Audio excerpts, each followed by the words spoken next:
Hi, folks. We got a lot to talk about. Claude's source code was leaked. LinkedIn scrapes your browser extensions. There's a horribly insecure messenger app going around, and more. All this and more coming up this week on This Week in Privacy, number 47. So stay tuned.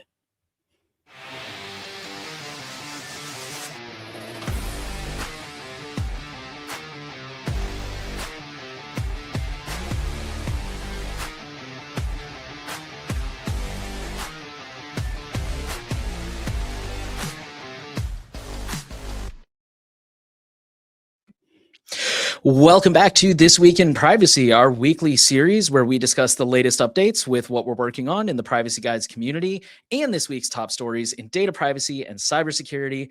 I am Nate, and joining me again this week is Jonah. How was your week, Jonah?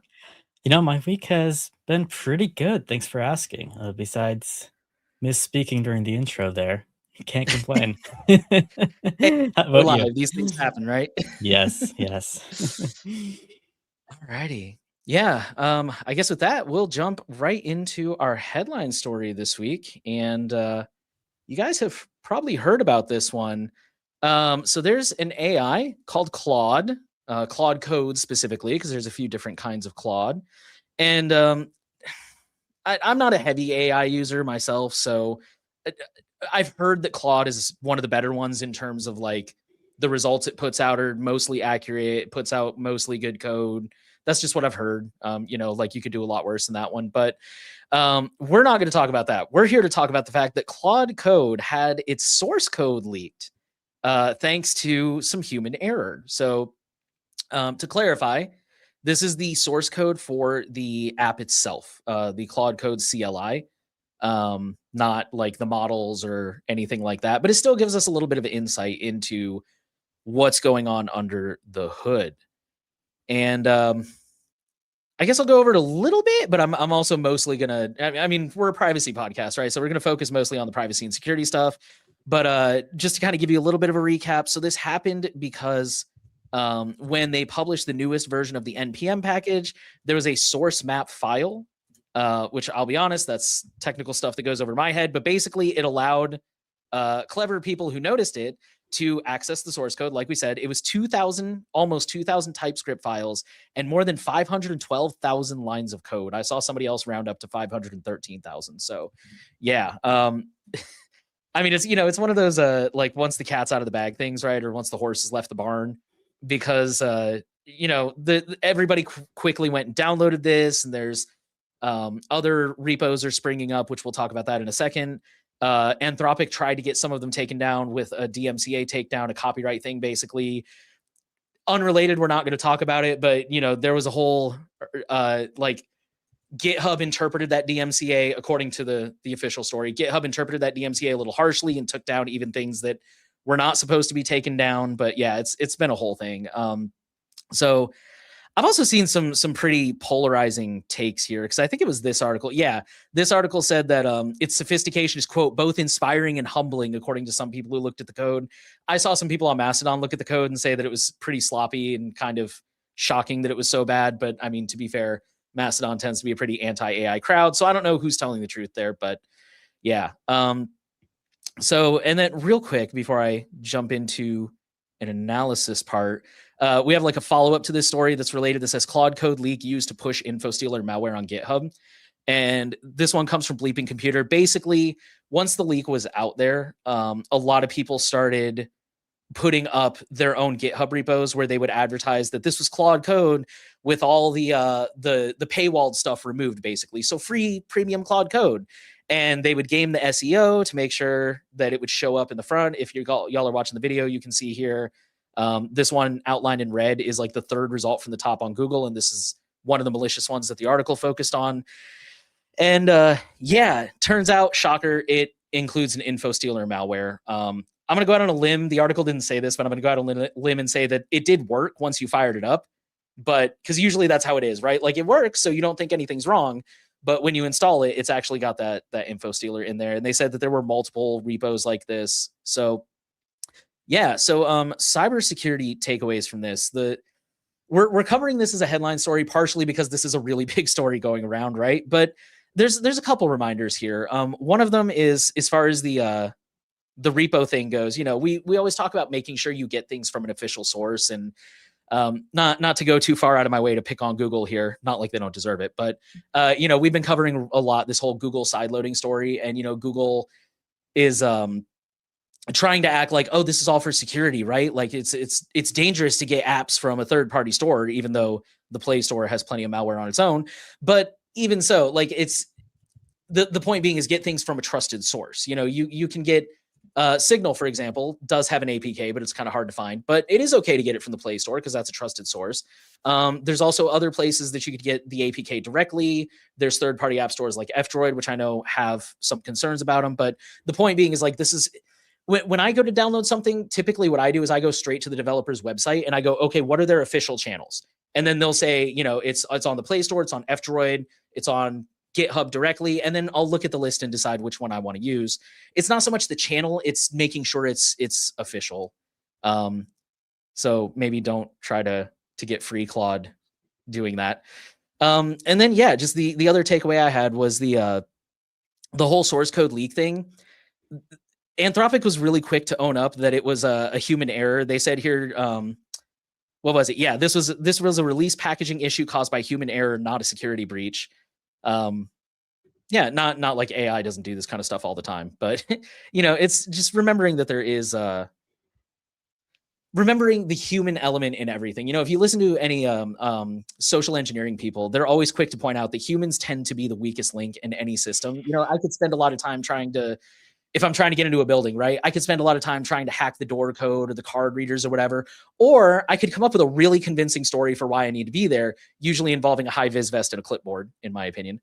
But yeah, so I think those are kind of the more technical things that I took away. Jonah, was there anything specific about this story that jumped out to you from your expertise? Yeah, there were a couple things that I noticed, and I was trying to find a tweet that saw from somebody else, but I couldn't pull it up here. Um, but I'll talk about some stuff. Going back to what you said about Mastodon, I do think it's interesting, like the supposed quality or sloppiness of the code, because I believe Anthropic has said for a while that all of their code base is now AI generated by all of their developers. That does, um, I think, at least bring into question whether you can DMCA or copyright any of this code at all. Maybe you can't because it's all AI generated, which AI companies have been pretty firm about saying, you know, this is not like a copyright concern at all. So it's kind of a taste of their own medicine there that all of this is out, I think. Um, the main thing that I think we see in this source code, because of like you said, the models aren't leaked, but there is a lot of information about the system prompts that Claude uses for a lot of different tasks, um, which definitely gives a lot of insight into how Claude works and how to their competitors. I think it gives a lot of insight, like how you could make a similar product, and also to people who are trying to do prompt injections to bypass some of the restrictions in place in Cloud Code. You can more easily see how they're implemented and get around them. So I don't know how people are going to end up using that, but I think that there is a lot of opportunity to for people to do something with it. All of the AI stuff.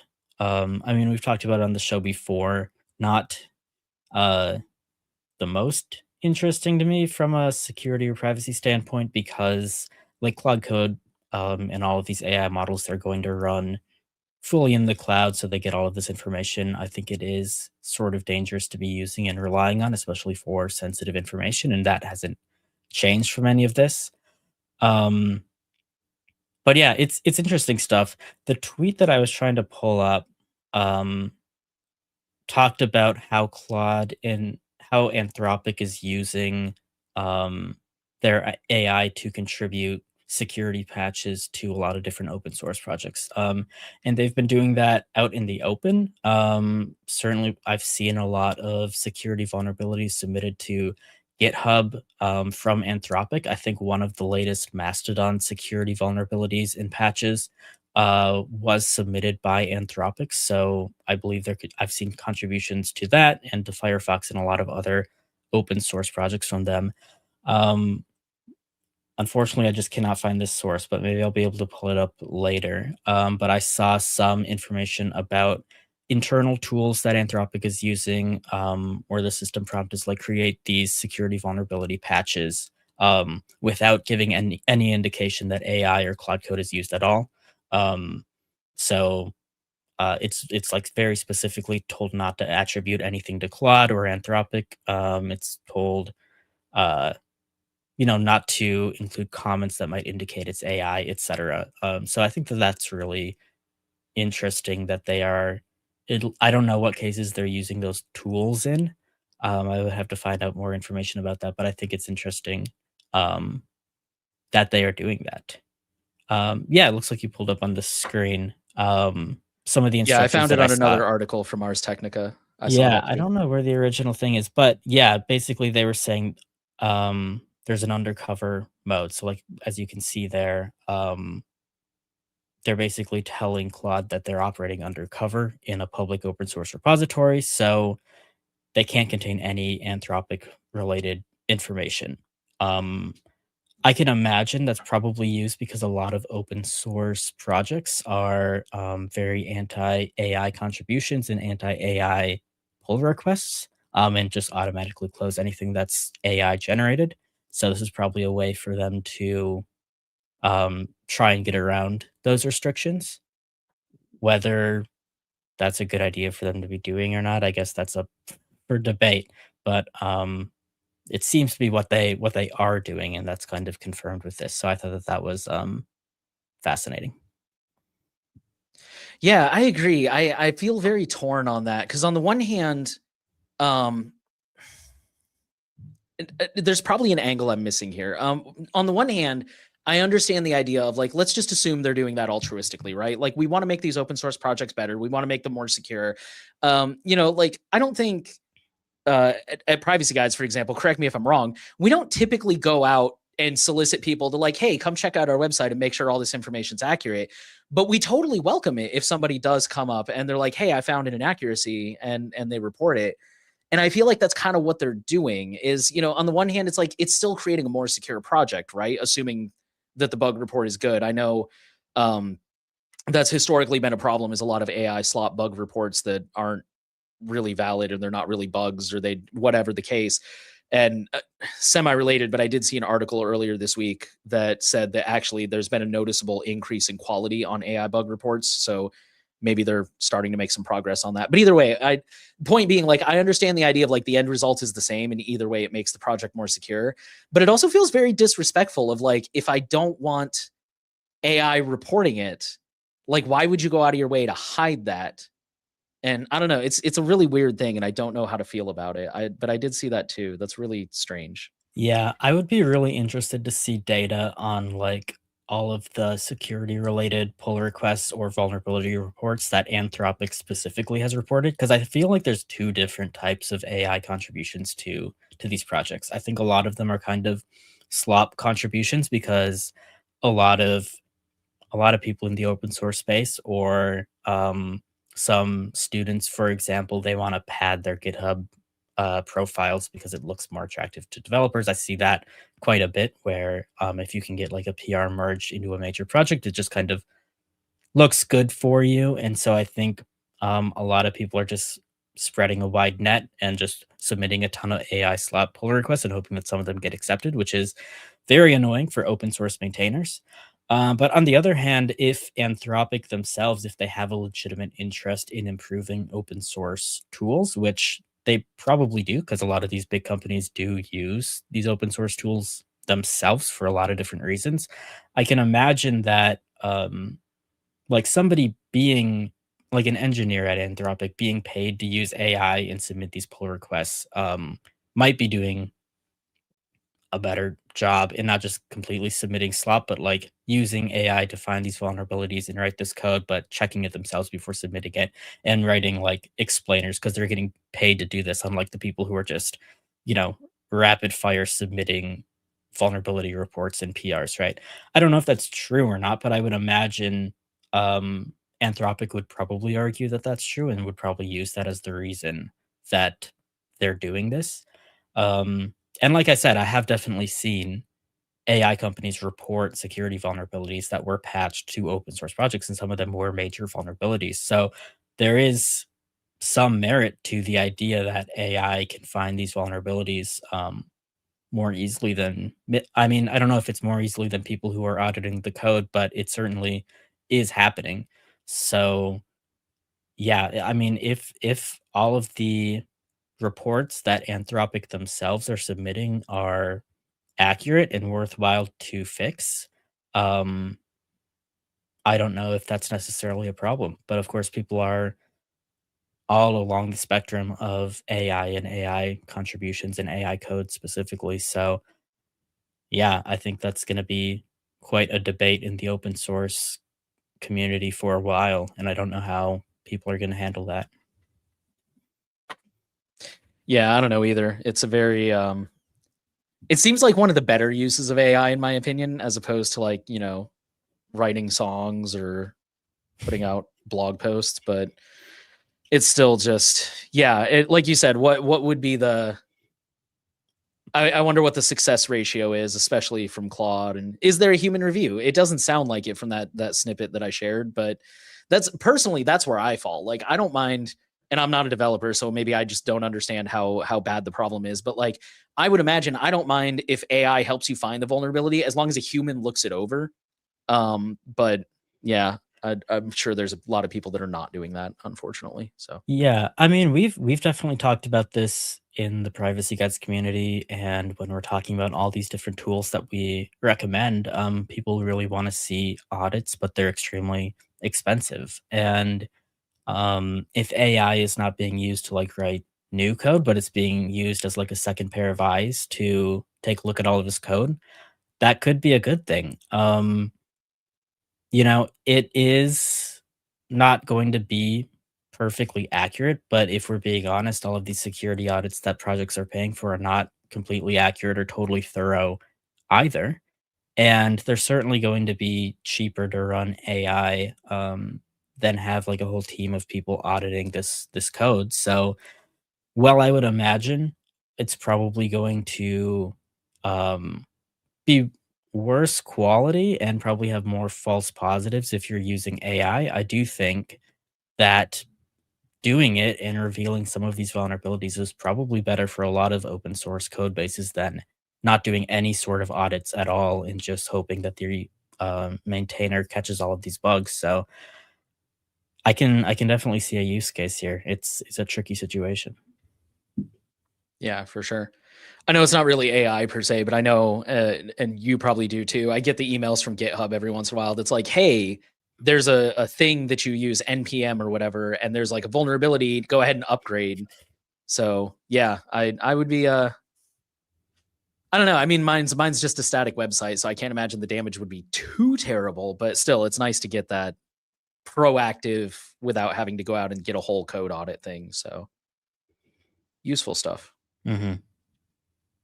But I don't have anything to add to that story unless you did. Did you want to tell us about this next story out of California? Yeah, so this one was reported by the Los Angeles Times. Their headline is California bill would require parent bloggers to delete content of minors on social media. Um, so they have a quote here from somebody directly impacted. It says, as the daughter of a social media influencer, Kami Barrett says she navigates life within a digital footprint she wished never existed. Everything my mom posted is still on social media, she said. Photos I wish never saw the light of day, private details about my health, even when I started my first menstrual cycle. She was saying this at a Wednesday news conference to advocate for Senate Bill 1247, which would require social media platforms to offer a process for adults to request the removal of content that features themselves as minors and was created by a family member who received compensation for sharing material online.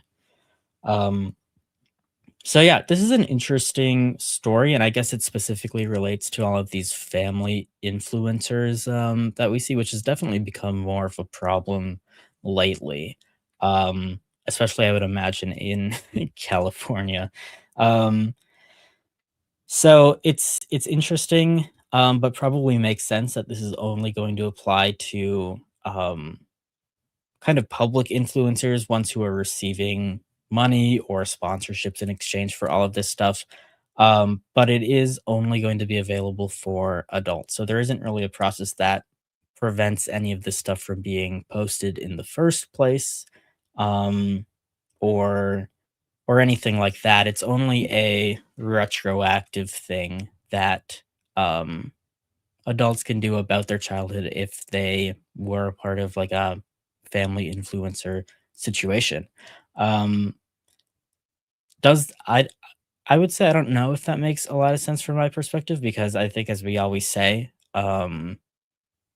anything that you post on the internet is sort of permanent. All of this stuff is going to be archived and it could be potentially years before you're able to take any of this stuff down. So children who are like uncomfortable with all of this going on at the moment, I don't think have a lot of protections. And I don't know how that should be handled, to be honest. I know that that's been a debate that's been going on for quite a while, how children should be like compensated for that. Is that considered child labor? There's all sorts of laws, especially in the entertainment industry and in Hollywood and on the internet, that that come into play here. So I don't know if this is gonna really impact a lot of the people that we see in the privacy guides community who are trying to clean up their digital footprint, because I think a lot of people are more concerned about smaller scale situations than some of these commercial ventures that this bill is going to attack. But I do think it's a good idea for more privacy protections and some sort of process to get that data removed if you are an adult and you don't want that information out there. So it seems to be a good thing. I'm not sure how effective it'll be or if it goes far enough, but I think any protections and processes to protect your privacy are good at the end of the day. Was there anything you wanted to note in this article, Nate? No, I agree with you. It's funny. I think most people would agree. I'm a lot more lenient with some privacy stuff than a lot of other privacy people are. But like kids are kind of one of the few things where I'm actually kind of like in a perfect world, I think it should be illegal to post pictures of your kids online at all. But or at very least publicly. Like, if you're gonna post pictures of your kids, it has to be in like a closed group chat or like a friends only Facebook post. Again, in a perfect world, there wouldn't be Facebook, but that's beside the point. So like, yeah, this and I agree with you. It's really sad because like even in this article, one of the people they talked to said that I think it was that first girl, Barrett. Yeah, Kami Barrett. Further down, she says that she recalled being a target for predators and online bullying. Said her mother was aware of the problems it created, but continued to share her daughter's life on social media. So, like, cool, thanks. Now that I'm 20, 25, 30, I can ask you to take it down, but that doesn't help me when I'm 10, 15, 16, 17. Like you said, the damage is already done in so many ways. And um, I mean, I guess, yeah, I don't know. It's crazy. And it's one thing I thought was interesting is it says the legislation requires that social media platforms offer a process for adults to request the removal of content. And then basically from there, they pass it on to the parent, and the parent has 10 days to take it down. After 10 days, they get a $3,000 a day fine. So I don't know. It's really weird. I'm with you. I feel like it doesn't go far enough, and it doesn't it's not proactive enough. But at the same time, I mean, I guess it's better than nothing. And I think that's, I don't know. It frustrates me. I wish it would do more, but it's a start, I Yeah, guess. for sure. A couple things to note about this story. This bill hasn't passed yet. It's just a proposal. But the person in question in this article was talking about their support for it. Um, the other thing I would note is uh, similar laws do exist in a couple other states, including here in Minnesota. There are some laws that uh, here restrict more highly how children can participate in like commercial content in the first place. So I think if you're under 13, you can't actively uh, participate in any of this content creation at all. You can maybe be featured in it, but you can't be um, like an active part in it. So I think that in Minnesota, at least a lot of those toy unboxing channels where people have their children unbox a bunch of toys and that kind of thing, that's not allowed. Um, Teenagers here in Minnesota are allowed to participate, but there are laws in both of these situations around how that revenue is split between everyone involved. So there are some protections, I think, for people participating in these commercial ventures, but from a privacy perspective, I think they probably don't go far enough in any case.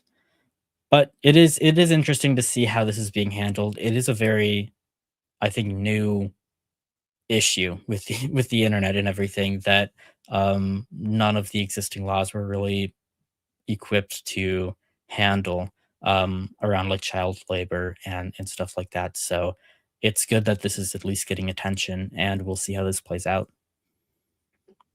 Yeah, it does say in California they have a law that was signed 2 years ago that content creators that feature minors in at least 30% of the material have to place some of their earnings into a trust that children can access when they turn 18. So, yeah, like you said, there's some it's an issue that's starting to get attention for sure. But I also, just on a personal note, they interviewed Allison Stoner, who they said was a former child actor who appeared in films like Step Up and Cheaper by the Dozen.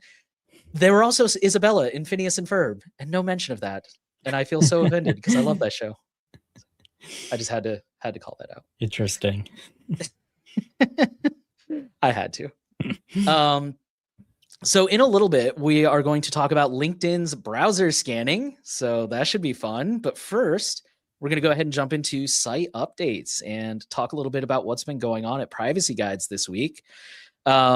Just this afternoon, we dropped a new video. It is currently members only. So that we usually leave those members only for about a week. This one is about encrypted email. So this is another one of those like really beginner friendly videos that if you're a bit of a privacy veteran, you probably know this stuff, but hopefully it's something that you can share with your friends and family. It talks about why mainstream providers like Gmail and Yahoo aren't quite good enough, and how encrypted email works, and some of the different ones we recommend, pros and cons of each. So yeah, if you are not a member yet and you want to check that out, you can join on YouTube, or you can go to privacyguides.org/donate, and that will take you to a link where you can sign up for a membership. But that's what we did this week in the video department, and I will turn it over to Jonah. Very cool. Yeah, another thing we did recently, Nate and I recorded this a few weeks ago, but it's finally live. We did a panel discussion on the Firewalls Don't Stop Dragons podcast. So episode 474 of that podcast is now out.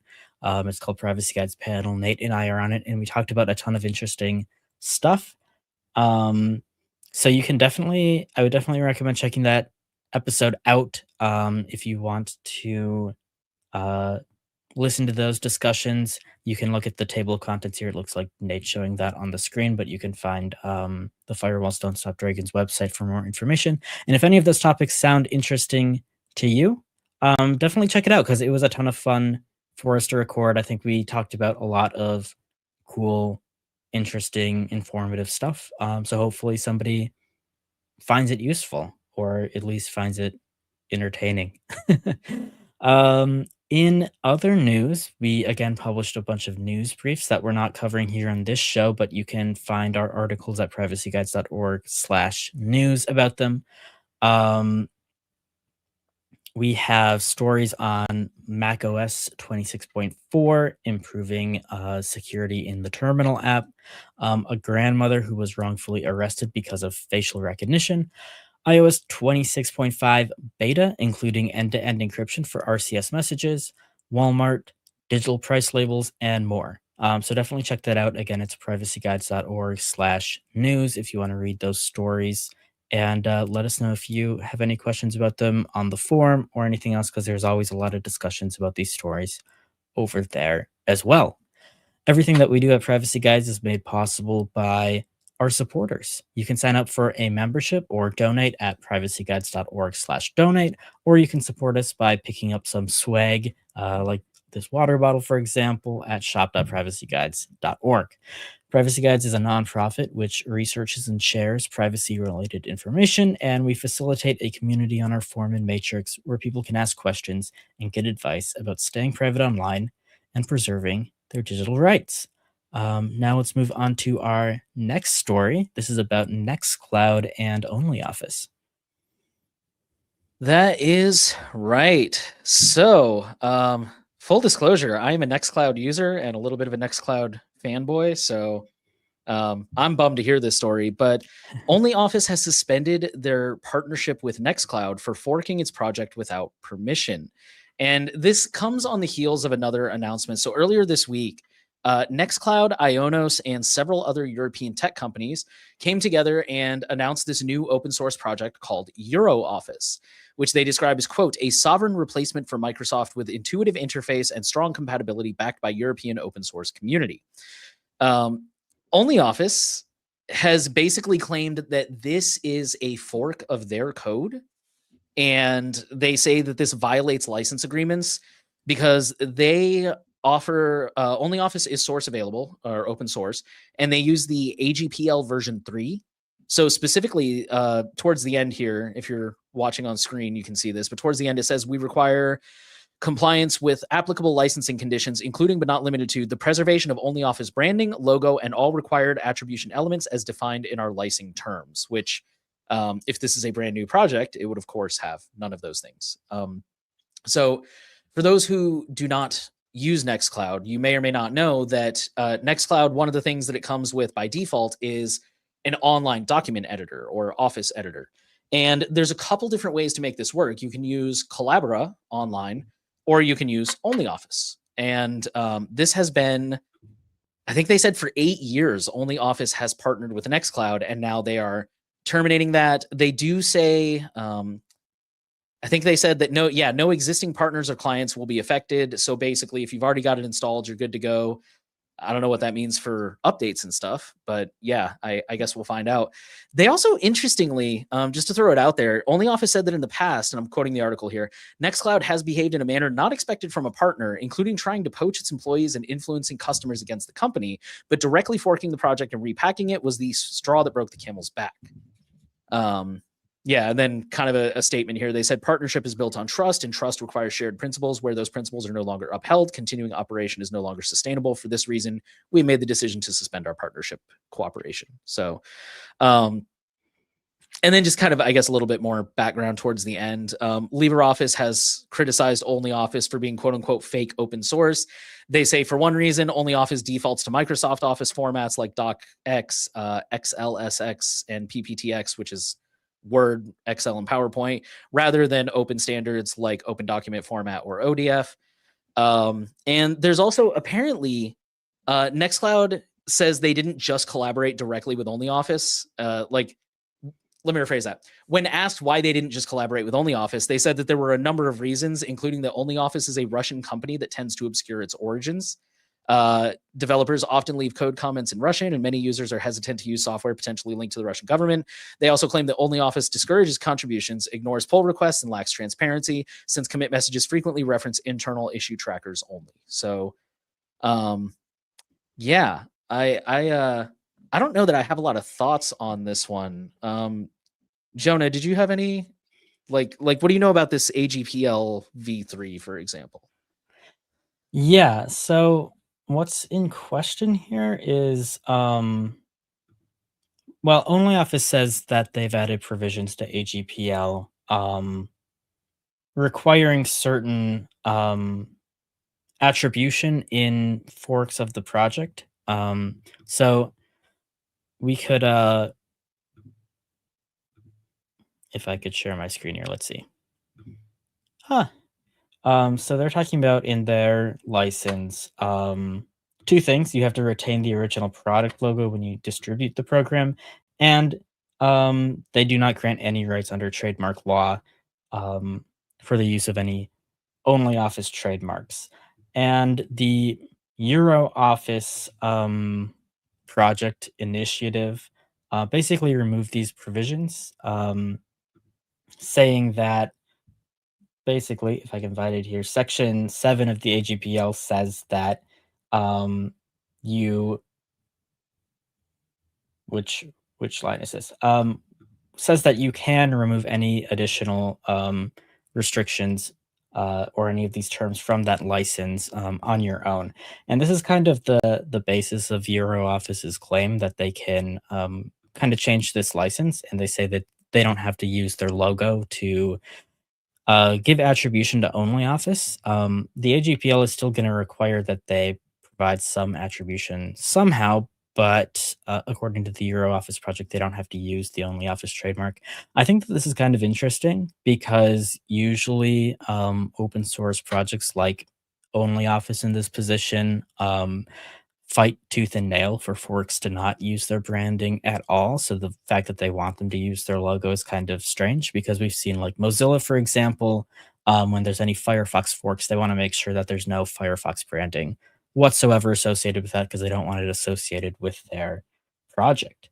And related to this, there's actually another case around it a few years ago. This started, and then there was I think the latest update on this was in 2025. Um, but a company called Neo4j started a lawsuit against another company, PureThink, and about a very similar issue. Basically, Neo4j added a lot of clauses to their AGPL license, and Neo4j said that because the AGPL says that you can remove certain passages or restrictions that were added onto the AGPL, that they were able to do that. And PureThink actually lost this case. This 2025 article is basically announcing an appeal that's taking place. I don't know if that's actually gone to court yet. But they uh so yeah, this article says that the AGPL allows added on terms like the commons clause that Neo4j was using to be stripped from the license. Um, and Neo4j said that because they added it, you have to comply with all of the terms of the license. And the court basically agreed that any terms in the license have to be followed, regardless of what the AGPL says. And then the Free Software Foundation and other organizations in the open source space said that that's not the case, and that they did intend um, this tenant or this provision in the AGPL to work and for these restrictions to be removed because they believe that you can't really have restrictions on free and open source software, which is kind of the point of the AGPL. Um, so it's a strange case. It's definitely in a gray area, and it really depends on how much OnlyOffice wants to fight this. But I think you could certainly argue, um, in the Neo4j case and probably in this OnlyOffice case, that any of these restrictions that are being added onto the AGPL that have like very specific restrictions on how the software can be used probably make the software not open source. So at the end of the day, you shouldn't be calling it an AGPL licensed project if you really want these terms to be followed. I think that they would have to call it something else, and it wouldn't be. I mean, it would be at odds with the open source in the same way that a lot of these source available licenses that we see are. Um, I think it's definitely a hot debate in the community in general. We've seen a lot of talk about like the Fudo license, for example. Not being open source, and they went with a different name because of that. But there's certainly other licenses that projects are trying to use, and they still continue to claim to be open source when in reality they're source available. So I think that if OnlyOffice really wants to follow through on having these restrictions in place, I think that would be very at odds with their claims that they are an open source project, which would be a bit concerning because the entire idea of open source is that these forks should be able to exist. And like you should be able to completely fork and create um, this Euro office that Nextcloud is making um, without any restrictions or preservation of only office branding. That doesn't make a lot of sense for a fork to be doing. And so only office is in a bit of a strange situation here. it's always the business case against open source software in general. They don't want people taking their work, and OnlyOffice clearly believes that because they say that they've spent years building a fully functional production-ready Office document editor, but at the same time, they marketed that as an open source project, and that is what people kind of expect from that. I would also note, um, Nextcloud kind of has a history of forking open source projects in not a very collaborative way. I mean, their Nextcloud itself was forked from OwnCloud, of course, and that division was, I don't think, super well received by OwnCloud themselves. So it's kind of a situation that they're used to, but I think a lot of people side with Nextcloud in that case, and I think that a lot of people are going to side with Nextcloud here as well. So it might just kind of be what it is. Yeah, and like kind of going back to what you were saying about you mentioned that like a lot of companies they put work into it and then they don't want people stealing that work.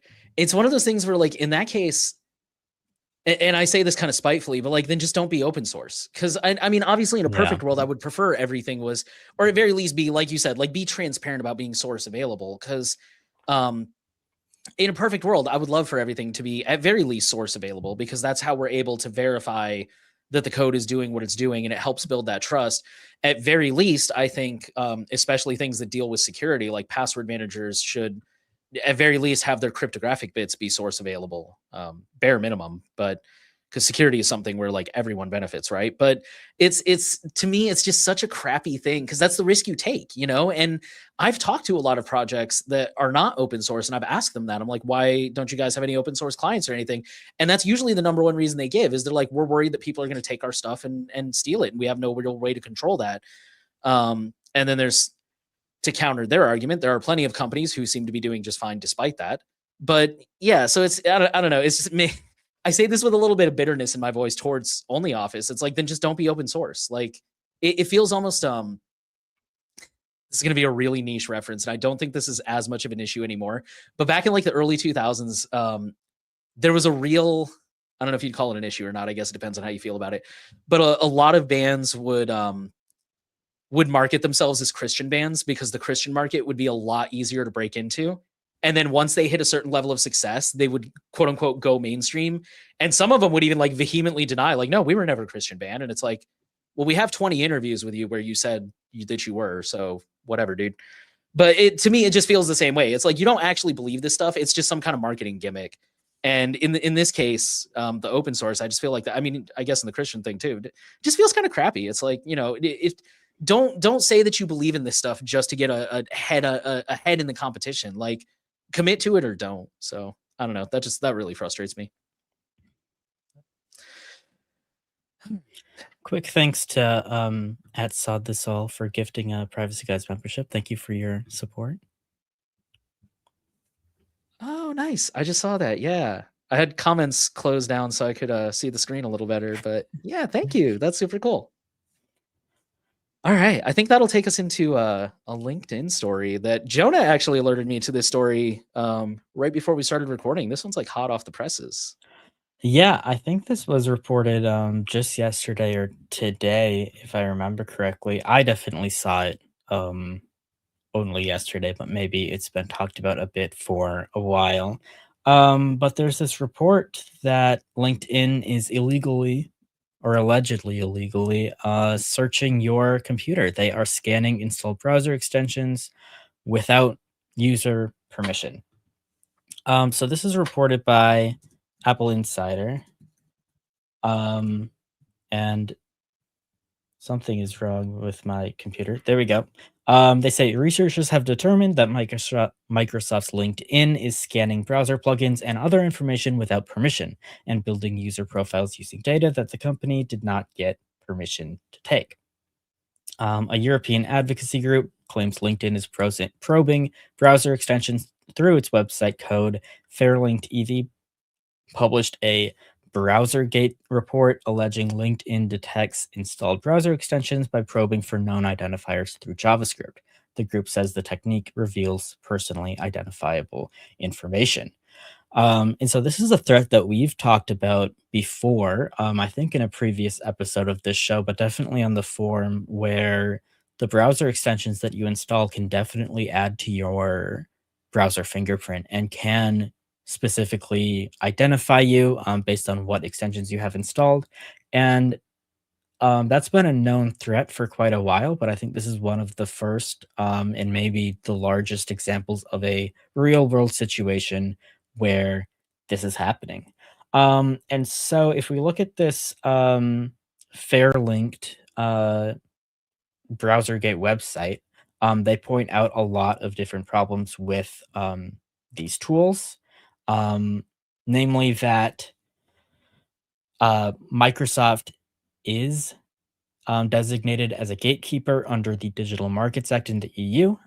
So Microsoft Windows and Microsoft LinkedIn are both regulated products under the DMA, and they need to allow, as a result, free, effective, high quality, continuous, and real time access to all data, including personal data that's generated through the use of these products, which LinkedIn is not doing because they're doing this in the background. They also point out that this search of all of your browser extensions can reveal a lot of different personal information. And they give some examples of extensions that could potentially reveal that. It could reveal your political opinions, for example, because there are extensions like anti woke, anti Zionist tag, no more Musk that you can install. I don't know what those extensions do, but obviously having them installed definitely uh, shares a bit about what you believe. It could share some, could reveal your religious beliefs because there are extensions like Porta AI, which blur haram content, or Dean Shield, which blocks haram sites. It could reveal potential disabilities or neurodivergence through extensions you have installed, like Simplify, which aids neurodivergent users in browsing the internet. Um, Certainly, LinkedIn could be getting your employment information. There's a lot of obvious ways to do that, but there are job search extensions that people use on LinkedIn, um, where that could reveal information to LinkedIn or your current employer. And then it just reveals a lot of potential trade secrets because LinkedIn is this network where so many professionals are located and they share a ton of information about where they work. And Microsoft would have access to all of that data. And they would also have access to all of the extensions that these people have installed, some of which would be mandated by their companies. So, like whether you use the examples that they give are Apollo, Zoom Info. You could imagine other browser extensions of like professional tools that would be installed by these companies. Um, I don't know what tools companies use, to be honest. I know like in the education space we would use tools like GoGuardian, for example. And so like in that example, they could find out what we're using. But a similar case would apply to all of these organizations and their employees who use uh, LinkedIn. Um, they say, Fairlink says in their BrowserGate site that LinkedIn has not disclosed this practice in its privacy policy. There's no mention of extension scanning in any public facing document that LinkedIn has published. And so on this BrowserGate website, which you can find at browsergate.eu, um, they list 6,222 extensions that a hidden JavaScript program on LinkedIn will scan your browser for. I believe this only applies to Chrome browsers, but that's probably most people visiting LinkedIn, I would imagine. Um, and you can't opt in or opt out of that. And there's, again, no mention of any of this happening in any of their privacy policies, which is definitely very concerning. So it's kind of a mass breach of your personal data. They say that this is deceiving EU regulators, which is probably true. And so I think it's just interesting to note for sure that this definitely leads a lot of credence to the idea that your browser fingerprints are going to identify you and reveal a lot of information about you and what you do, especially when it's being done by a company like LinkedIn that has probably a lot of information about you if you use it. It has your real name. Some people ID verify on LinkedIn. They have your whole resume, and being able to tie all of this digital data to those profiles creates a very unique and very comprehensive profile of you when you use the service. So I think it is very concerning for sure, and it shows that the threats that we talk about when it comes to your privacy are, in fact, a real issue, and these companies are trying to get all of this data wherever they can. Yeah, for the record, I tried to show the browsergate.eu website. For some reason, it's not loading on this the device. It worked fine earlier, but I guarantee you it's DNS. It's always a DNS issue. But yeah, it's my first thought. Okay, so my first thought, because I was recently educated, for general browser fingerprinting, like the day to day, some browsers like Firefox, for example, they do actually try to obfuscate what extensions you have installed. And I guess just to back up a little further, I know that for general fingerprinting, it's not always a guarantee that having more extensions will make you more fingerprintable, because it generally depends on what does the extension do and whether or not it modifies the page. But obviously, this one is going out of its way to scan your extensions, right? So that's a little bit of a different story, which I would argue that general fingerprinting probably does that too. But going back to what I was saying about Firefox, I know Firefox basically tries to, and I'm probably going to get the fine details wrong on this, so I apologize, but they basically try to like randomize the ID that your extensions have to make it a little bit harder for you to be fingerprinted. Do you think that would stop something like this or slow it down, or is it just going to be able to get past that anyways? It could potentially, but I mean, yeah, it depends on, I'm not sure how these programs work. Randomizing it could work if you can't find the files in the first place, and that probably is a strong protection against it.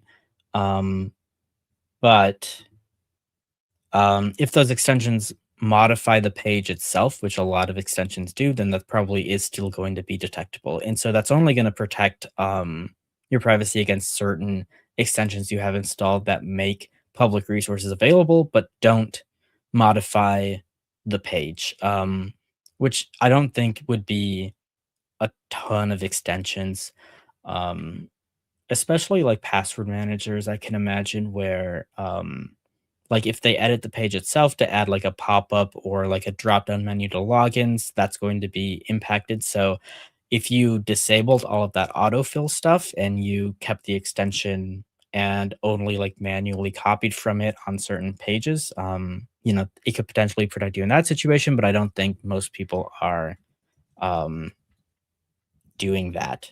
So, I don't know how extensive that protection would really be.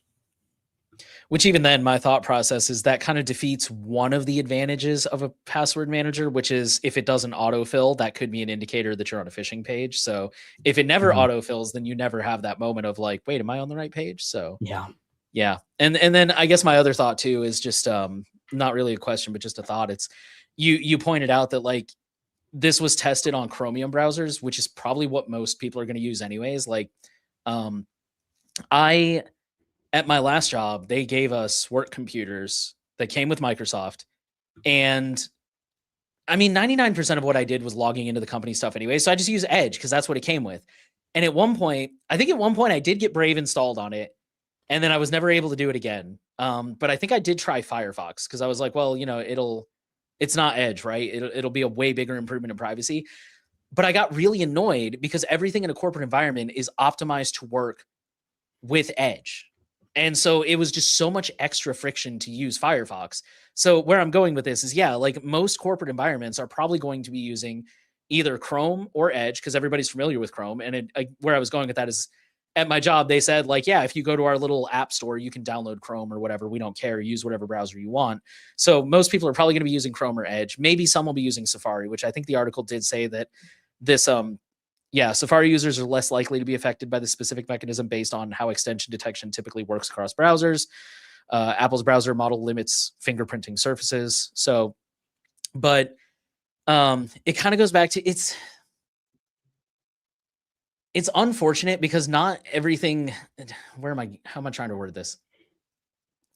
It's important to try to compartmentalize your professional life and your personal life, right? Like never do personal stuff on a work computer. For some reason, people do anyways, and I don't know why. But even then, like LinkedIn is something that like you wouldn't get in trouble for doing that on a work computer, I would imagine 90% of the time. But it's also something you would do at home, right? Like LinkedIn is supposed to be something that follows you from job to job to job. It's not necessarily specific to that job. So it is something that I could see people checking on a home device, which is so frustrating because it's like you're trying to I don't know. It's like it's one of those things where like you're not really necessarily doing anything wrong and you're still getting punished, and that's super frustrating. But yeah, I guess I just wanted to point that out. It's Yeah, I don't know. for sure. I mean, a ton of people, I think, their work laptop is their only computer in a lot of cases besides their phone. I think a lot of I know people in that situation. And yeah, definitely do not recommend doing that.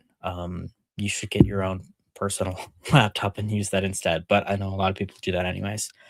Another thing that I wanted to share, not in the notes, but kind of related to this, is browser extensions aren't the only ways that websites can potentially fingerprint you or like software you have installed on your computer. Sometimes the software itself on your computer can work against you. And so, kind of recently, I think this has been going on for a while, but it's been picked up by some news sources. Um, Basically, Adobe Creative Cloud, of course, it's Adobe, um, is changing the host file on your computer. Which allows websites to detect whether you have Adobe Creative Cloud installed. So this is posted to Reddit. Basically, Adobe is adding this line to your host file, and then when you visit the Adobe website, it tries loading an image from that exact domain. And if the image loads because of this line that they've added that points that domain to a specific IP, then they know that you have Creative Cloud installed, and that could, of course, be checked by any number of different websites to detect whether you have Adobe Creative Cloud installed. And so, uh, even if you don't have any browser extensions, there are other ways that software on your device itself can increase your browser fingerprinting profile, um, regardless of what you do with the browser. So that is something to definitely keep an eye out for, because the only thing that would really protect you against this is either not letting Creative Cloud do this, which I don't know if there's a mechanism to do that, but it might be worth looking into, or using a browser like Tor browser, which is going to bypass all of your local network stuff specifically. But that's challenging to do, and not a lot of people are doing that for day-to-day use. And so software that does something like this is a problem. I don't know of any other software that's going to do this besides Adobe, but of course, again, of course, it's Adobe doing that. But yeah, that is another attack vector unrelated to extensions that websites could be using that you'd also have to look out for. That's insane though. Editing the host file. That's Yeah. I don't even like screwing with that. That's some deep level stuff. Oh my god. Wow. These companies are out of control, man. Yeah. Oh. My brain hurts. Just Okay. related to that, it's always DNS, right? DNS can be used Yeah. against you. DNS is used for evil. Anyways, Oh I my think that's all lord. I have to say. Do you want to talk about our next story here? Yeah, my brain is still hurting from the host file thing, so we'll just move on. Uh, so this next story, it helps if I share the actual screen. Here we go. So this next story comes from 404 Media. It says a secure chat app's encryption is so bad it's quote unquote meaningless. Um, I mean, okay, we'll go through it a little bit. So the app is called Teleguard, and I've heard of it a little bit. It actually rang a bell when I read this. Um, I'm not gonna lie, I really wanted a moment where I went and checked the DMs on the forum, because we get a lot of projects at Privacy Guides that message us directly, and they're like, "Hey, you should recommend our product." And we always tell them like, "Go post on the forum. This is a community project. Let the community vet it." So I went and checked, and I thought like maybe I knew their name because they messaged us, but nothing like that, I guess. So I don't know where I've heard it from, but it has been mentioned on the forum once or twice, but never really like heavily recommended or anything. Just I don't know. But either way, yeah. So this is an app that markets itself as a secure end-to-end encrypted messaging platform. It's been downloaded at least 1 million times. But apparently this researcher found, it says there's no storage, highly encrypted, kind of like military grade encryption, right? Anyways, Swiss made. And there's an anonymous researcher in March who contacted 404. They said that the private encryption keys are sent to the company's server upon account registration. And Jonah can correct me if I'm wrong about any of this, because I'm speaking a little bit outside my element here, but I think I'm right about this. There are services like Proton, for example, that I don't know if I'd say the private key gets sent to the server, but they do have a way where like you can log in from any device and your email is decrypted, right? But they also store that in such a way where they don't really get the key itself. I could have the details wrong here, but my point being, like, I think there is a way to store private keys, but they weren't doing it this way. They weren't doing it in a way where it's like, we don't have access to your private key. Like, no, they just had your private keys. So yeah, they also, I think it's further down. There's like, they go through like every single issue they found, which is basically like your private key was derived from your user ID. So anybody who had your user ID could plug it into this API and decrypt your messages, which is anybody you message. Or, you know, a lot of people will post their Signal, for example, but a lot of people will post their username publicly because they're like, hey, anybody who wants to contact me, go ahead. They said further down that like metadata was stored in plain text. So basically every single mistake you could possibly imagine a company doing or a messenger doing, it seems like they were doing. And oh man, hold on. I do have to find, yeah. So the CEO, after publication, the CEO contacted 404 via LinkedIn, hopefully from a company computer, in a direct message and said, quote, the information is incorrect, exclamation point. The person who gave you the technical information has completely misled you. That person is not competent, exclamation point. The CEO did not provide any evidence for this or point to any specifics. Very, yeah, I don't know. I always like when people do that kind of stuff. Very professional. So is my making fun of them, but whatever. So yeah, I wanted to share this story because I feel like in the privacy community in general, I see a lot of people who I think we get excited about new projects. I think there's two kinds of privacy people. I think there's the people who get excited about new projects and the people who are suspicious of anything new. But I see a lot of people who get excited about new projects and, you know, they're constantly like, oh, there's this new messenger I just heard about. I'm excited to try it. What does everybody think? And like, first of all, I think that's really awesome when you go to other members of the community. Like, what do people think? And because I have seen one of the messages that I mentioned when I was trying to figure out where I've heard of this app before. I went to the Privacy Guides forum and one person was asking like, hey, what does everybody think of this? And a lot of people were like, oh, it's proprietary. Like, this seems weird. This seems weird. There's a lot of red flags here. I don't think anybody did like an actual technical analysis like this person did, but you know, it's good to get that kind of feedback from other people. Like, I'm very open about the fact that I don't really know a lot of code. I did take there's a little app that kind of gamifies learning code, kind of like Duolingo does. And allegedly it taught me Python, but I wouldn't trust me to code anything in Python if I were you. I can now look at Python and recognize it as Python basically.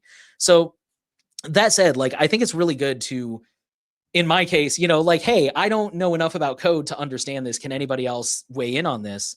That's a really good thing. But I think it's just this be a little bit cautious, right? There's a fine line because on the one hand, if we never trust anything new, we would never have any mass adoption of all these great tools like Proton and Tuda, Signal, SimpleX, like all these really good tools would never get out of the small phase because nobody would ever trust them.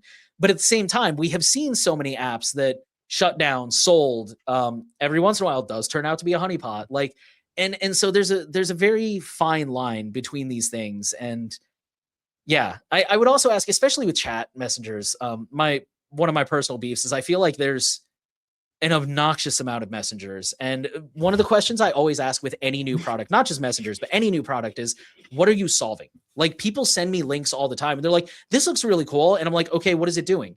What is it solving? What problem is this solving that, you know, whether it's a search engine, an email provider, whatever, like, what is it doing that this existing tool doesn't already do? And I'd say about half the time people are like, oh, I don't know. I saw it and thought it was cool.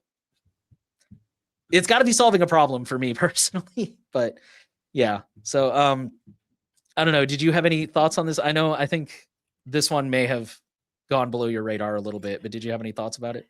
Yeah, yeah, I think that's all a good takeaway. Thankfully, the only thing I would say is in the case of Teleguard specifically, thankfully we've known about some of the issues with it for a while. I know that they note at the end of this article, Teleguard handed over information to the FBI in around 2014, according to the Washington Post. That article was shared on our forum and in all of the posts where Teleguard is brought up or in the thread about Teleguard itself. So people have known for a while that they can provide information like the push notification tokens and other information, and hopefully are avoiding that. But yeah, it's definitely a good thing to keep in mind because there is a balance, like you said. We do need to have more products in this space, but knowing whether they work well is kind of tricky. And it's always good to keep an eye on this stuff because they certainly do not always work the way that they market themselves. For sure.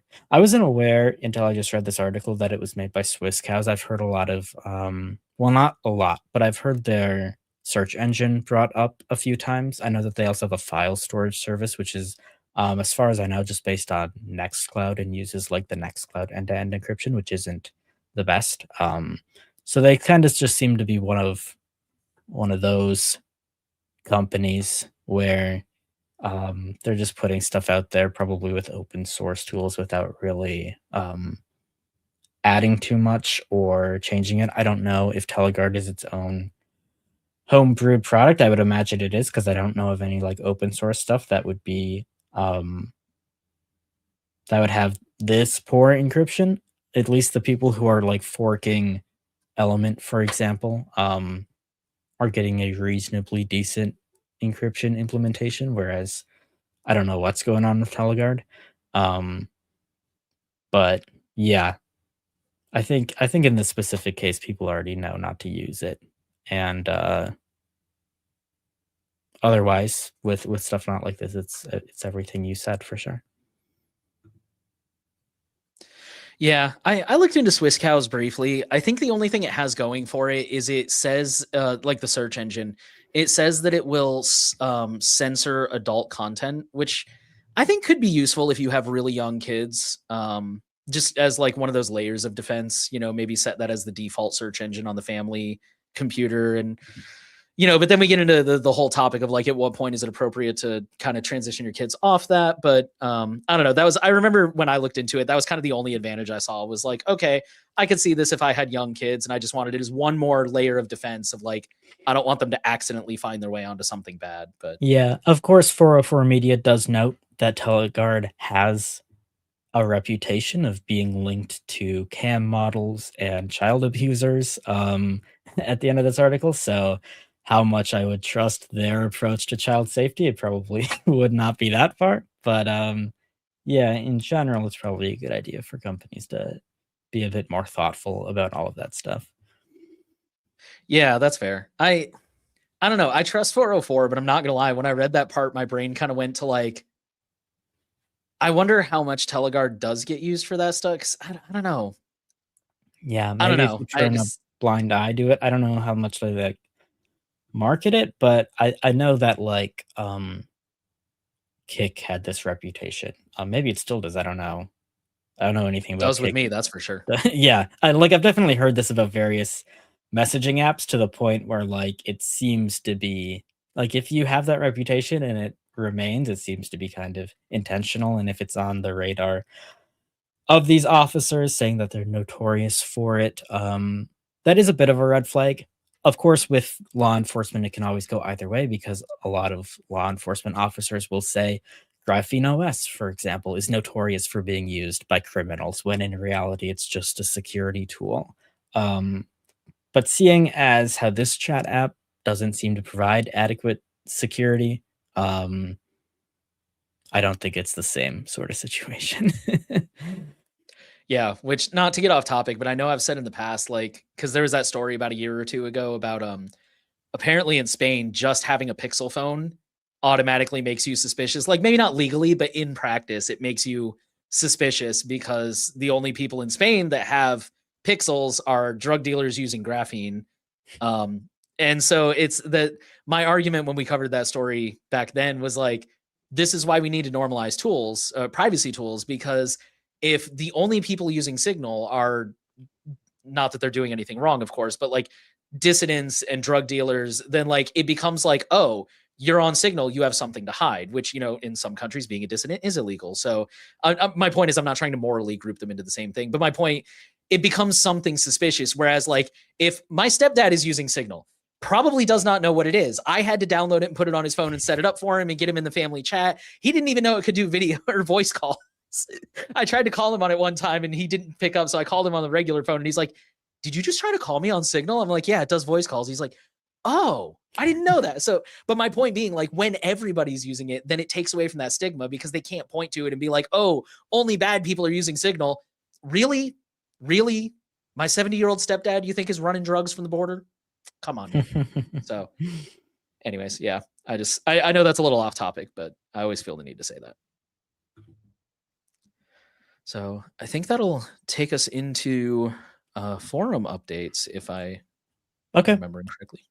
Yeah. Well, in a minute, everyone, we're going to start taking viewer questions. Of course, you can always leave them in the chat anytime. But if you've been holding on to any questions about any of these stories that we've talked about so far, go ahead, start leaving them now here in the chat or in the forum thread for this live stream.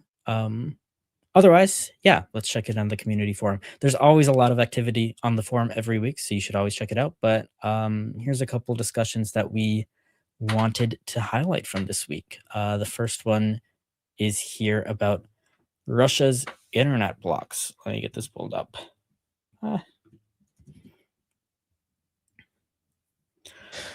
This was just a discussion on a New York Times piece, which talked about Russian internet restrictions and how Russians are evading them. So it's a bit of a cat and mouse game there. So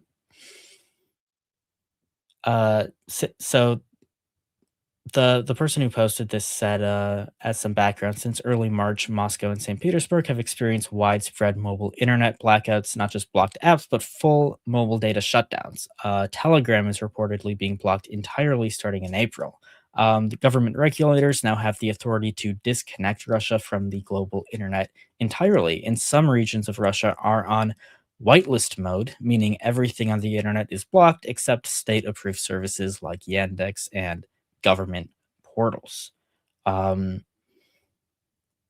yeah, this person was interested in whether or not there's a way around this government censorship, which could expand to Europe and North America. The whitelisting situation, that is pretty tricky because that's going to block even like the ability to use Tor bridges, for example.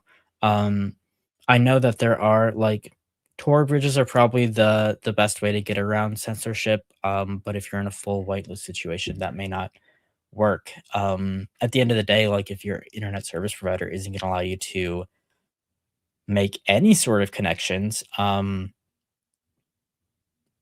there isn't much you can do about that besides find an entirely alternative network. So people in this thread note that Russian citizens have started using Meshtastic to communicate, which is a decentralized network that doesn't use the internet at all. It uses LoRa radios, which are small devices that you can connect to your phone to communicate, but they have very limited range, although you can set up a mesh with them. There's probably other solutions, but I think yeah, there's probably not too much you could do from a technical perspective here, that I can think of. Was there anything in this forum thread that you wanted to highlight specifically? No, it was really just kind of the Russian internet blocks in general. I know when those, when the war in Ukraine first started, I know Russia started cracking down on VPNs, and at the time I was with Surveillance Report, and Henry really made a good point about how this is one of the drawbacks of a centralized app store. And at the time, we were talking about Apple, but now it seems like we're starting to talk about Android too. Because with Android and sideloading, which I know people don't like that term, but Android and installing third-party installs, whatever you want to call it, it's kind of hard for Android to be like, well, we blocked VPN installs, because they can't block VPN installs and Tor installs. Whereas Apple, when Russia came to Apple and was like, hey, remove Proton VPN and NordVPN and all these VPNs, they had no choice but to be like, all right, we'll do, because everything's so centralized and locked down. But yeah, with a total internet blackout, the thing that comes to mind is years ago, again, back on Surveillance Report. So I interviewed John Todd, who was the president of Quad 9, I think. He's from Quad 9. I think he was the president at the time. I'm not sure if he's still there, but it was interesting because we talked about, or it briefly came up about censorship resistance. And something he said that always stuck with me is he's not a fan of DNS over HTTPS, specifically for stuff like this, because if the government starts doing mass blocking at a DNS level and you use something like DOH, it makes your traffic just blend in. And eventually it kind of like, I'm not trying to use language that is sympathetic to a government, for the record, but it kind of backs them into a corner where they just decide to shut off the internet entirely because they can't figure out what traffic is going around the censorship. And I guess he was really ahead of his time with that prediction, because that's basically what we're looking at right now. So yeah, it's a really tricky thing, because how would you, and especially, I don't know, I feel like completely disconnecting from the global internet is a completely different beast that I don't even know how we would handle that. And I guess at that point it's what are you trying to do? If you're just trying to talk to people locally, then yeah, things like Meshtastic, I think, I really want to get into that, but it looks like it would require a little bit of skill just to kind of first time dive in, to figure out the hardware and figure out the install and the apps and it feels like a bit of a commitment. But if there's maybe a way to make those things a little bit more user friendly, or I don't know. Yeah, it's a good question, because there's different things you would need in that situation, right? Like I would need to be able to communicate with my family here in the country, hypothetically, but then I would also need to be able to communicate with the wider internet and get information, which here in the US, unfortunately, we are kind of the wider internet, but in another country that wouldn't be the case. Or Proton, even I wouldn't be able to check my Proton mail. So Yeah. I don't know. And even It's crazy. Meshtastic, that puts people in a dangerous situation. And there's always the possibility that Russia could, both ban the use of it, but also ban the import of Meshtastic hardware. I doubt any of it is being made domestically in Russia. And if anything is or could be, like, the Russian government could stop that. And also just using it or any sort of radio service, like, you can be trivially tracked. It does have a short range, so, like, it depends where you are, but if people go around, from the government and try to track people down who are using Meshtastic in the future, like, they would pretty much be able to find out who's using it. So there are concerns there. We even talked about in a previous episode, I think it was in Belarus, if I remember correctly, ham radio enthusiasts were being accused of, like, being espionage agents, basically, for using their own, like, radio waves to communicate rather than, like, these government sanctioned things. So it does, like, any of this amateur radio stuff does put you in a dangerous position in a country like this. And especially if it becomes too widespread, it's very easy to imagine that Russia would take a similar position to the internet in general and just blanket ban it because they don't really need it.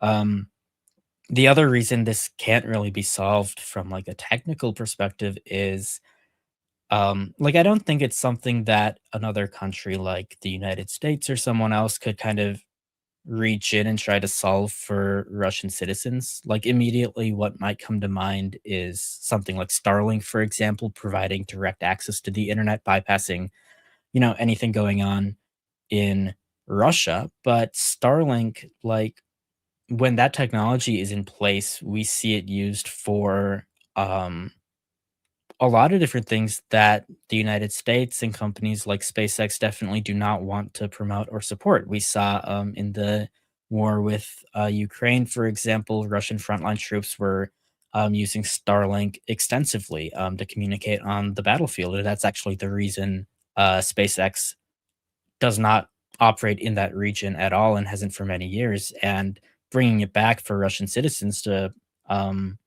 get around something like this would just enable that usage of it again, um, which they definitely don't want to do.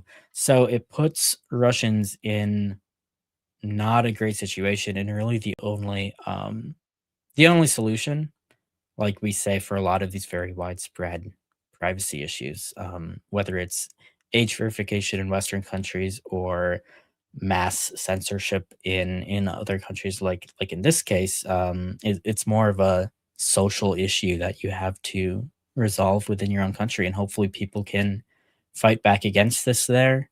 Um, because I mean, this should not be unacceptable. I mean, this should not be acceptable. If you know what I mean. So yeah.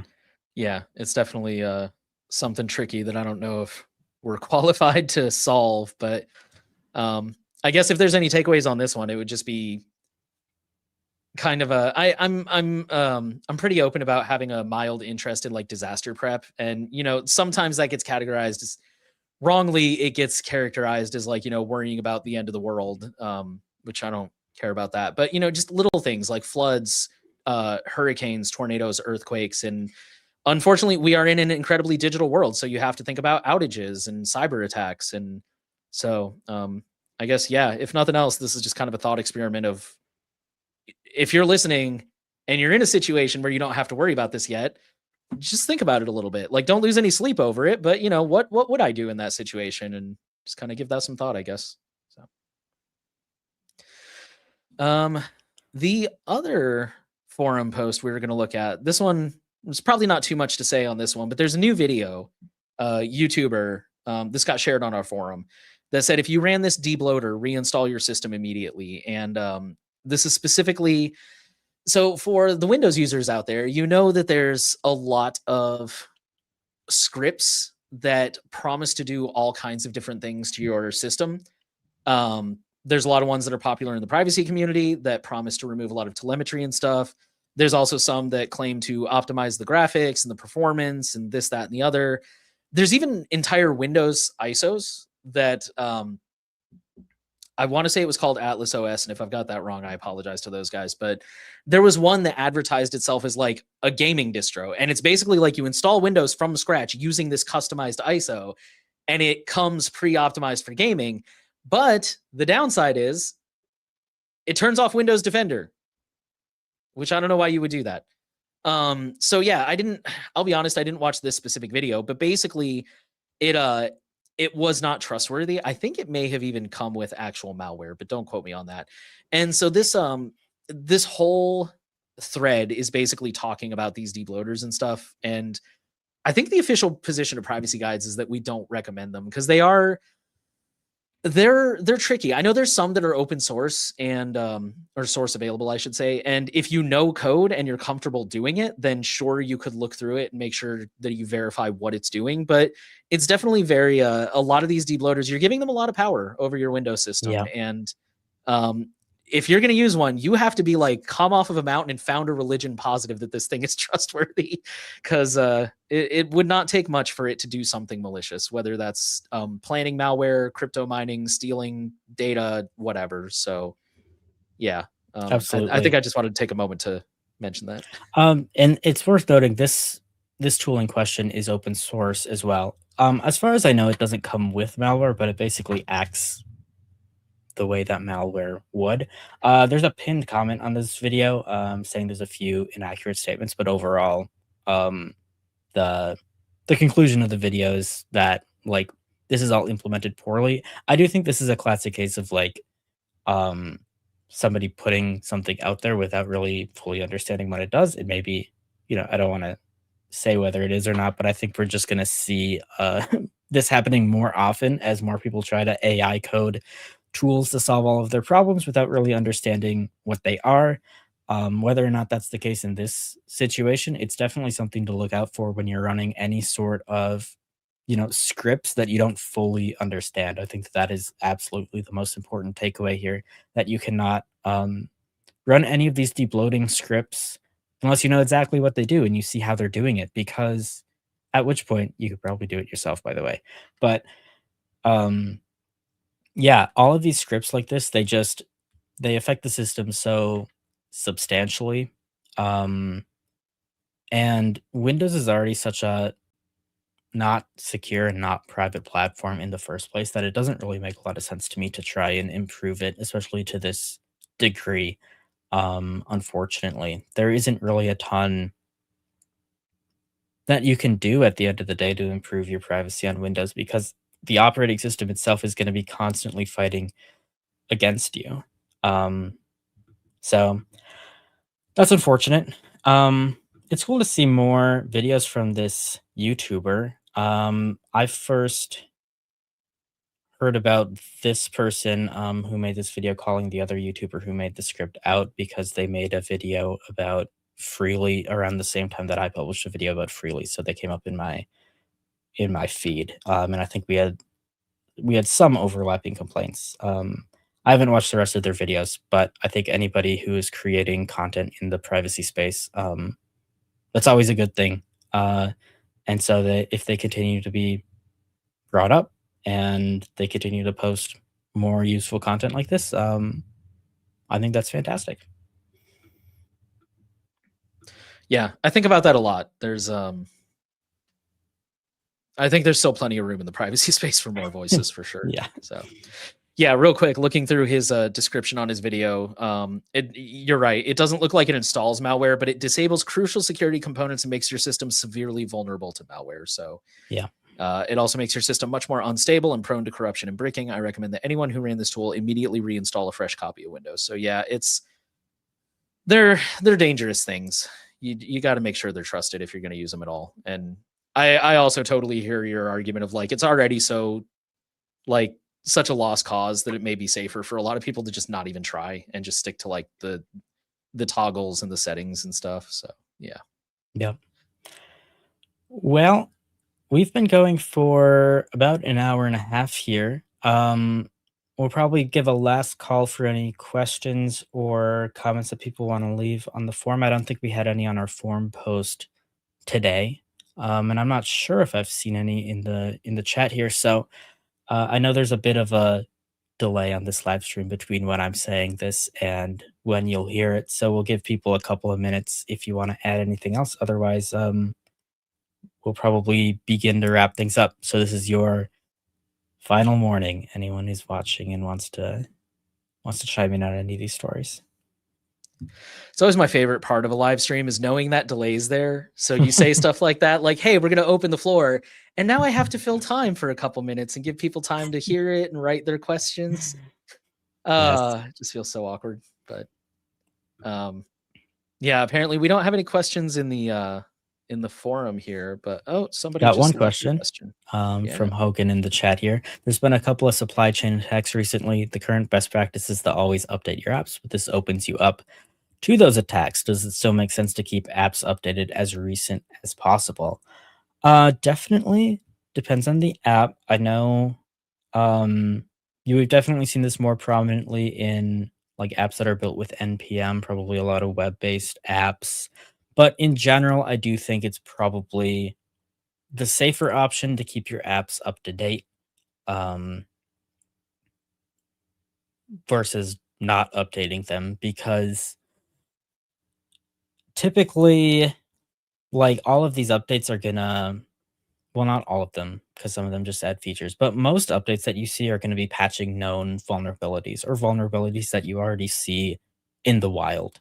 And so the potential of like a new update having a 0-day vulnerability that hasn't been discovered yet is probably a lot lower than the potential of using code that almost certainly has known vulnerabilities that can be exploited. So yeah, I would definitely recommend keeping apps up to date, and especially the lower level you go, the more important it is. Like keeping your operating system up to date is super important. As we saw, and I don't know if when we talked about this on the show, but recently iOS had a bunch of updates for 0-day vulnerabilities in Safari and some other security vulnerabilities which were not patched at all in the previous version of iOS. You had to be on iOS 26 to receive some of these security updates. And so it's examples like that where even a company like Apple, which is relatively well known to um, provide security patches to older versions of their operating system, they almost are never doing that super consistently. And in that case, they weren't. And so it's always, I think, a danger to not be fully up to date. It's interesting, kind of related to this. I just installed an app on my phone, and during the setup process, it said you should disable automatic OS updates because they don't validate how it works. And I was like, that's that's terrible advice. That was a medical device related app. So I think they were saying that because they don't want to because they have to like validate how OS updates work, but it's like that kind of puts all of the users of this device in danger. So that's yeah, sometimes you will definitely see software and advice that are at odds with security advice, but generally, yeah, keep your stuff up to date. Yeah, I agree. I think I hope that I would be interested to see an actual study on how many like supply chain attacks versus how many like known vulnerability or 0 days are being patched. I'd be willing to bet that the supply chain attacks are more rare just by raw numbers. And something I struggle with a lot in all areas of life is I forget what the name of it is, but it's a logical fallacy because like news is news because it's out of the ordinary, right? Like even the example I like to use is traffic accidents. Like nobody ever goes on, tonight at 5, man gets home from office safely without incident. Like nobody talks about that. And even, traffic, like accidents are so common that we don't even really talk about the accidents that much. It's usually just like, hey, traffic's bad because there's an accident. It's more about the traffic. But it's, news is news because it's unusual. So when we see all these supply chain attacks, it's because I'm guessing they're still the exception instead Yeah, of the norm. But that said, I hope kind of a dark way to look at it, but I hope we're seeing enough of them that companies are starting to wake up and realize the importance of securing their supply chain, whatever that may look like. And hopefully we will start to see those go down because yeah, if they do become too common, it becomes a problem for the companies too. Because think about it, that's money they have to spend to regain control, kick out the person, try to push out the good code to fix the bad code, the reputational damage, like all of that stuff. So it affects them too. I don't know if we're at that point yet, but yeah. absolutely. I mean, to take it to the most extreme example, right? Like, you never would ever see a news article today about a new vulnerability in Windows XP or something like that. But everyone knows you can't be using Windows XP on the open internet um, because it's just so insanely vulnerable to all of these attacks. But like we already know you shouldn't be using it. So if a new attack is discovered, that's not going to make the news, and that's going to be the case for I think a lot of apps that you don't keep up to date. Which is why in general I would still say the updates are super important. Yep. All right. I guess that's all we got this week. So okay. All right. Well, I think yeah, we can. I'm gonna give the forum thread one more check unless you just did. But it looks like there's nothing else. Yeah, I've got it open on another window here. Cool. Okay. Well, thanks everyone for tuning in. Like usual, all of the updates from This Week in Privacy, we share them on the blog and in our email newsletter every week. So you can sign up for that newsletter or subscribe with your favorite RSS reader if you want to stay tuned about new episodes. And also all of the sources for this episode. That's where we post them all. So if you want links to all the articles we talked about, check that out. For people who prefer audio, we have a podcast available on all podcast platforms and RSS, so you can use your own podcast reader. The recording for this video is also going to be synced to PeerTube like usual, so you can watch it outside of YouTube. Here at Privacy Guides, we are an impartial nonprofit organization that is focused on building a strong privacy advocacy community and delivering the best digital privacy and consumer technology rights advice on the internet. If you want to support our mission, you can make a donation on our website at privacyguides.org.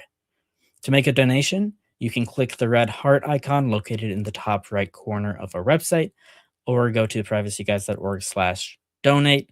You can contribute using standard fiat currency via debit or credit card, or opt to donate anonymously using Monero or with your favorite cryptocurrency.